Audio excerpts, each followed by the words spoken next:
All right, cool. Welcome back to the Roadmap to Retirement podcast. Chet Bennetts, welcome to the show. This is Roadmap to Retirement. Tune in for financial tips, investment strategies, and smart money moves to supercharge your retirement savings. Alex Neri, CFP, and guests are here to help you build your roadmap to retirement. How are you today? I'm good. Alex, how are you doing? I am good. I'm excited to have somebody on the show that has more letters after their name than I do. It happens. It's not that unheard of, but it's fun. Yeah. The proverbial alphabet soup, it definitely exists. And a younger version of me was absolutely insistent on having more letters behind their name than is in the composition of their name. That's almost a good jumping off point. So you're with the American College. So there's a lot of things to talk about with designations. But to reiterate what you just said, my motivation the first time around getting my first designation was that I was a young professional who needed to show the world that I knew something, or at least present myself as a serious professional. And I think earning a designation is a good way to start doing that. And then you collect a bunch of them and it becomes a problem of diminishing returns from that perspective, but still good to learn. But maybe a good starting point is tell us about who you are, how you ended up where you're at, and what we should know about you. Absolutely. So Chet Bennetts, and I'm an assistant professor of financial planning and CFP ChFC program director at the American College of Financial Services. New to this side of the world from an academia standpoint, but started as a practitioner. And just like you said, as a young 25, 26-year-old coming into the financial planning profession and feeling like I knew enough to be dangerous, but yet still had to validate myself to, or in my own mind anyway, validate myself to the people that I was trying to prospect for and serve. Pursuing a designation really was something that was top of mind right out of the gate, after all the licensing and all that, of course. But yeah, it really was. I think you and I have talked in the past a little bit. The designation certainly was the impetus from an outcome standpoint to pursue the courses and everything. But I think, like you mentioned too, what I found was after every lesson or after every course that was passed, there was this confidence that was built because it's like, oh my gosh, that's really cool. And being able to then go out to the next prospecting meeting or the next client meeting and start applying it. And that boost in confidence, as I think most of us as advisors know, confidence kind of creates success, and success creates confidence, and it becomes really this snowball of success and confidence going together while pursuing knowledge via a designation program. Sure. Okay. Yeah, that makes a lot of sense. I think it is. I think that designations have helped me kind of battle that imposter syndrome that a lot of people talk about. Being a relatively young professional, I run a very successful practice, and there's always going to be part of me that's like, how did I get here? Do I deserve this? All those kinds of thoughts that flow through your head. And then seeing the things on the wall behind me and the designations and all that makes me at least feel a little bit that I am deserving of something to whatever extent that's possible. Yeah, it reinforces whether you have that implicit self-talk of, I'm worthy to be here, I deserve to be here, or I'm smart enough, gosh darn it, people like me. That self-talk, it does further megaphone either the self-talk and or we know that it also signals to consumers. There's a certain amount of signaling that takes place that says, hey, this is a qualified person. No different than you can go and get your taxes done, and lots of people do. I'm not diminishing it. You can get them done by someone who has a 4-year degree in accounting, but isn't a CPA. If you're blindly searching for something, though, you're probably going to go because of the signal that it sends from the CPA. That is a certified public accountant, no different than when the CFP side, a certified financial planner. Yeah, no, that's true. There's a lot of parallels between those two industries, I think. So one of the things I was thinking for today, and to give some background to yourself or whoever's listening to this, we started this podcast being very much what I would call like a client-facing experience. The goal was to help our clients understand different topics and bring in experts from different fields that can help them do that. And then for a while, it evolved into like more industry-facing. We had a lot of younger advisors that were listening and getting bits of knowledge from my own experience as a financial advisor, bringing on people like yourself that could help educate them on something specific to being a financial advisor, not necessarily hiring a financial advisor.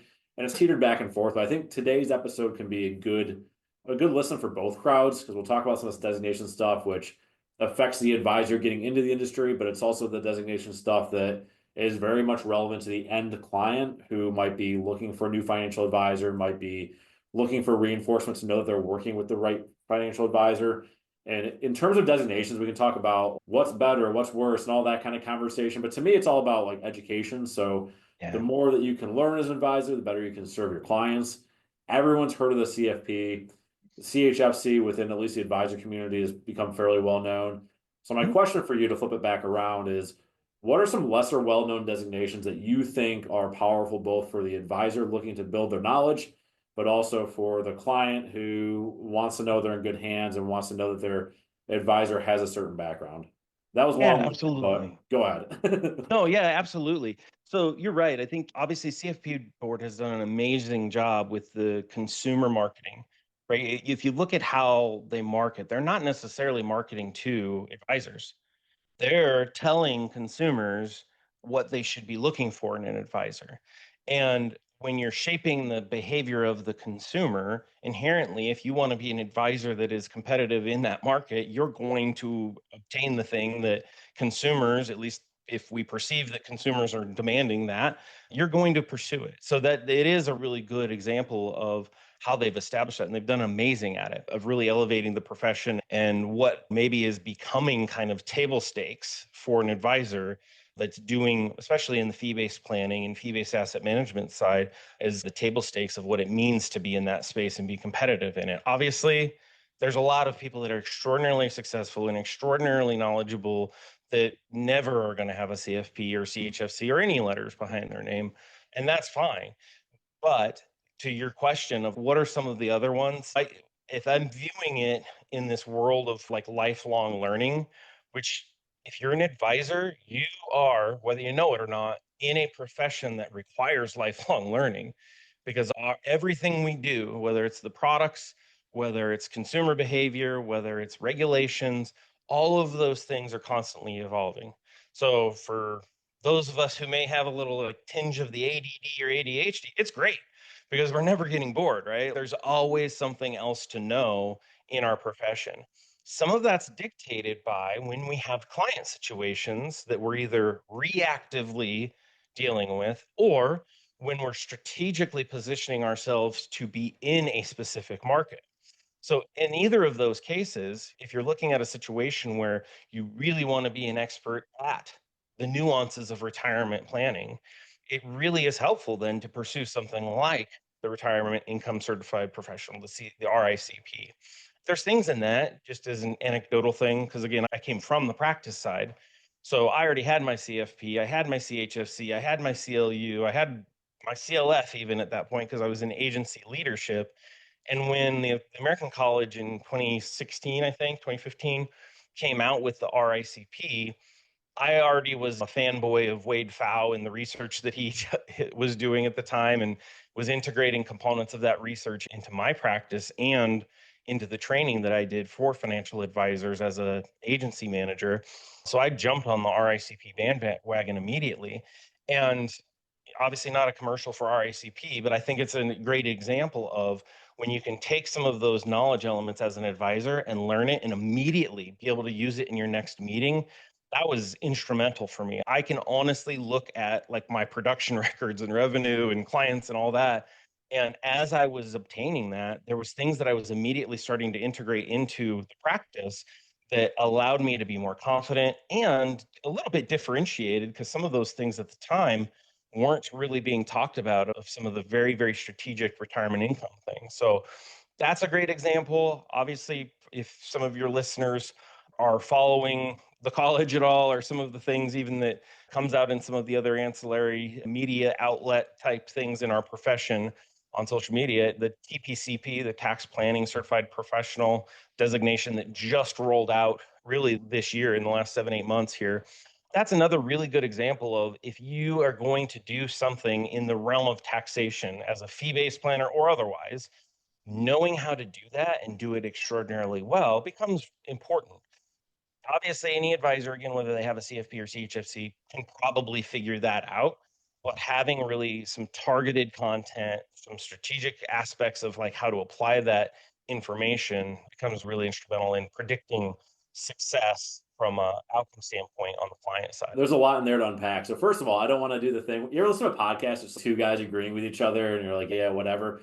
Yeah. But I can speak from experience also in the RICP. It was actually the first designation I did. I did it in 2017, so it was fairly new.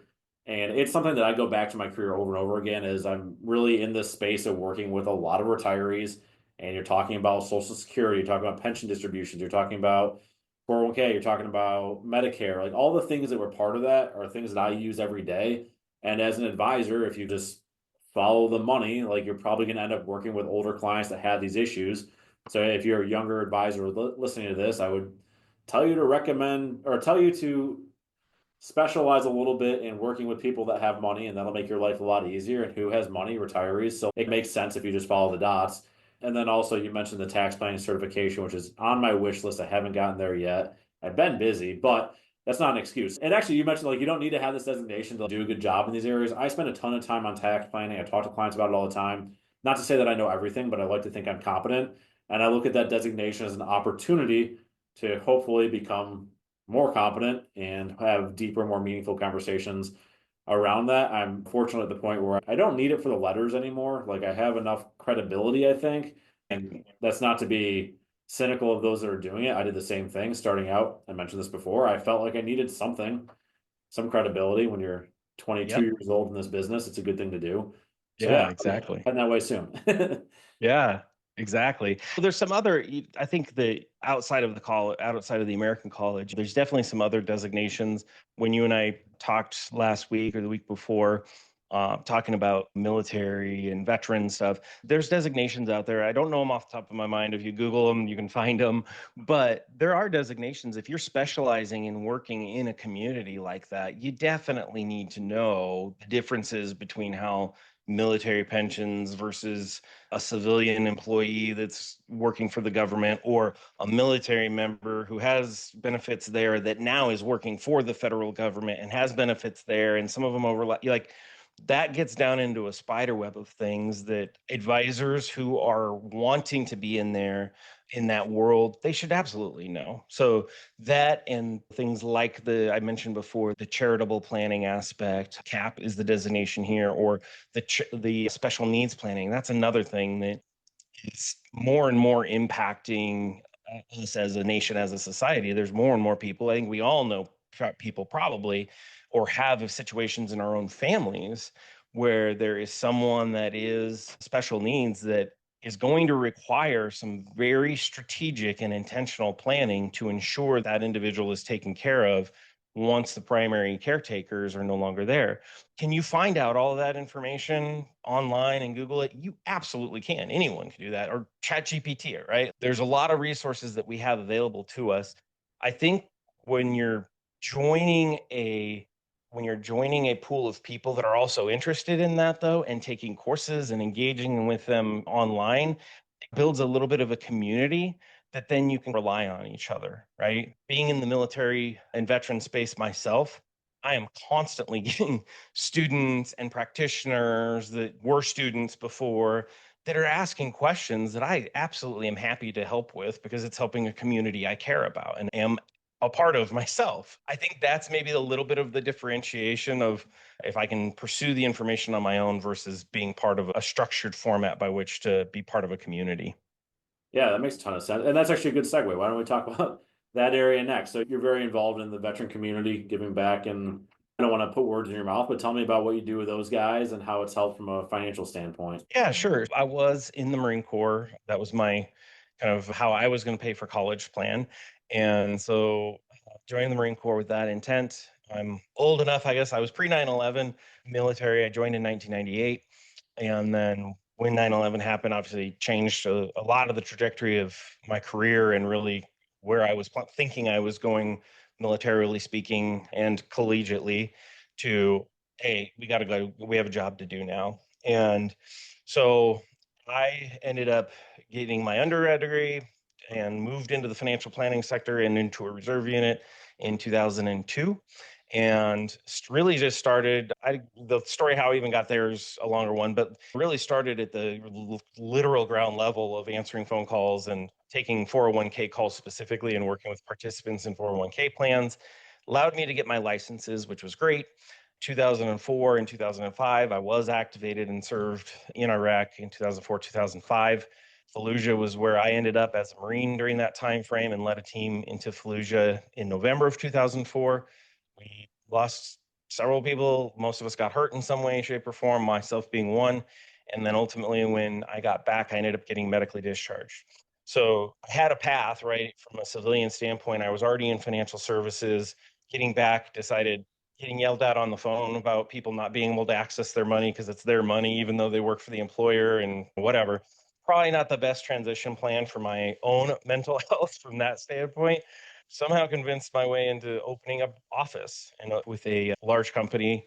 Principal Financial Group is who I first worked for and was an advisor and really worked up through the ranks inside of there, ended up being in a management capacity. And throughout that time, just being honest with people as I am in any setting, my way of dealing with my own battles and my own PTSD and everything at that time was to go out and set goals and accomplish them. And whether it was adding letters to my name or moving up the ranks and acquiring assets under management and acquiring new clients and acquiring practices into my practice, checking those boxes, taking care of my family and setting goals and accomplishing them. And it really worked until it didn't, as you can say. So November of 2018, 2004, 2018, 14 years later, I had officially lost more of my buddies since they'd been home to their battles within than I did in an urban combat environment. And that really started having me question a lot of things because most of the clients that we work with, I think it civilian or military, if we ask them what their sources of stress are in their life, it's probably either going to be relationships or money. And when you dive down from a research standpoint, that's also validated in research. But when you dive down into what about the relationship is causing stress, oftentimes it's money. And when we think about it, how do we as a society address stress? How do we deal with it? And most of the time, it's not necessarily in great ways, right? We eat too much, we smoke too much, we drink too much, we spend too much with retail therapy. There's all of these actions that we take that have, as a result, potential physiological, physical ramifications because we're obese, we're diabetic, whatever, or psychological ramifications with addiction and everything else that also then exacerbate financial conditions. So there's really this idea of, holy cow, how do we address this stress? And I go to the VA. That's where my primary health care, even though I could have others, I choose to use the VA because some people don't have a choice. And if it's good enough for me, I hope it's good enough for them. And I can go there and tomorrow I could sign up and ride a horse, get yoga, do acupuncture, chiropractic, group therapy. Obviously, there's a lot of pharmacological solutions. But as a practitioner at that point, I started wondering, like, why in the world, if most people have financial stress in their life, why are we not adding an intervention of including financial, and call it whatever you want, planning, counseling, empowerment, whatever, but helping people, in this case, veterans, that maybe they don't feel like they have a lot of control over any aspect of their life, let alone their money. And if we can give them even a sense of control over their money by having a budget for the first time and helping them walk through that, does that increase the effectiveness of these other treatments? And as a practitioner, I'm asking that question, and I'm sure it wasn't said this way, but my interpretation when I was asking this of the VA community or the academic community was, they're their practitioner, leave the heavy thinking to us, which that's probably the last thing you want to tell a cranky combat Marine is you can't do it. So I very quickly activated what was left of my GI Bill to try and start saying, then I'll ask those questions. I'll get a couple more letters behind my name and I'll ask those questions, which led me to the path of pursuing a PhD. And really felt like that was when I found that path in 2020, January of 2020, to be exact. I sold my practice, burned the boats, didn't burn bridges, but I burned the boats and said, I'm going to address this. I'm going to work on this. And that's what I've been doing. So I was lucky enough as a 40-something-year-old at the time, I suppose you can call it my midlife crisis. Corvette maybe would have been cheaper and more fun in retrospect, but went down this path, took every advantage as a student that I could. I was able to get a legislative fellowship and actually ended up being able to be part of testimony in Congress about this issue of financial wellness in veterans, and then I ultimately ended up being able to help be part of drafting legislation that did get passed, and veterans do have access now to some free financial counseling services. Veterans and their families do. Nice. That's a big win. Yeah, yeah, It's a big deal. You say that very casually, but it's a good first step. We have a lot more work to do. What is being provided is access to an accredited financial counselor, an AFC, which is amazing. But I think what they're finding is a lot of the veterans that have conversations, they aren't about like, how do I repair my credit, or how do I negotiate with a collection agency, which AFCs are amazing at, like, how do you establish that groundwork of budgeting and everything. There's a lot of veterans that do have concerns over some of the things that CFPs or people that are in different aspects of financial planning, not financial counseling, still need. So that's the next step, is to get some more robust financial planning services inside of there.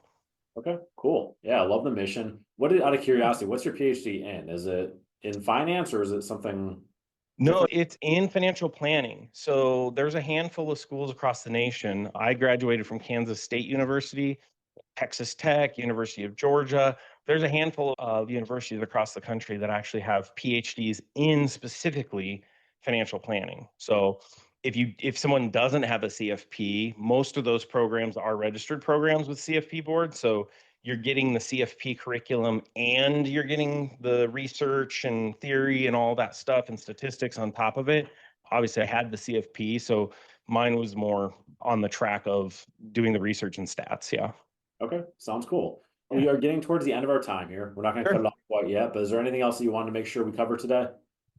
No, I just say, what some of the findings in my PhD work and dissertation and other papers that I've written and worked on is, I think the more that practitioners realize that to address some of the unspoken things in the room, that people do have stress, that people are struggling with things outside of the ones and zeros of financial planning, the more we can help address those. Not that we're going to do counseling, but where I've seen really great success, there's a practice in London or in England that I work with that they actually have, no different than we might have a CPA relationship, they actually have a relationship with a psychologist. In fact, they have that person on retainer, so that when the client, and they just offer it, like, if you ever need to talk to someone from a counseling standpoint, we don't know we don't get involved in it, but we will pay for the session. And people have stress even if they have a lot of money and they're like worried about retirement. Like, it's really interesting that when we can provide that at least the permission for clients to be able to address that elephant in the room and maybe have a network for them to be able to alleviate it, it's amazing how much our job becomes a little bit easier, because we're not fighting an unknown enemy. When we don't talk about those things, when we don't address those things, we're fighting an unknown battle that we don't know the parameters of. So addressing it early and talking about it without having to be a counselor or a marriage therapist, although I think we would all agree at times we're all counselors in some way or therapists in some way. But I think that's something that we're going to see more and more in the financial planning sphere, is really addressing that other element. And CFP board added psychology, behavioral psychology or behavioral finance into the curriculum not that long ago. So we're already moving that direction. It'll be interesting to see how that evolves. Yeah, that's interesting. I think back in March and April with the trade war stuff going on, I could have used an in-house therapist for my clients. That would have been helpful. So I might steal that idea, figure out how to make that work. Cool. Chet, thank you for being here. We appreciate it. This has been the Roadmap to Retirement podcast. Before we cut off, if anybody wants to find you, where can they learn about your work? Yeah, definitely on LinkedIn for sure. You can feel free to reach out there, or at theamericancollege.edu. Look me up on the faculty page and reach out if there's anything I can do to help, whether you get a designation or not, especially in the military and veteran front. Happy to help. All right, love it. We'll cut it off there. And that's securities and advisory services offered through LPL Financial, a registered investment advisor. Member FINRA and SIPC. The opinions voiced in this podcast are for general information only and are not intended to provide specific advice or recommendations for any individual. To determine which strategies or investments may be suitable for you, consult the appropriate qualified professional prior to making a decision. Individual tax or legal matters should be discussed with your tax or legal professional. Chet R. Bennetts, PhD, CFC, RIC, is not affiliated with or endorsed by LPL Financial or Cultivate Financial Planning.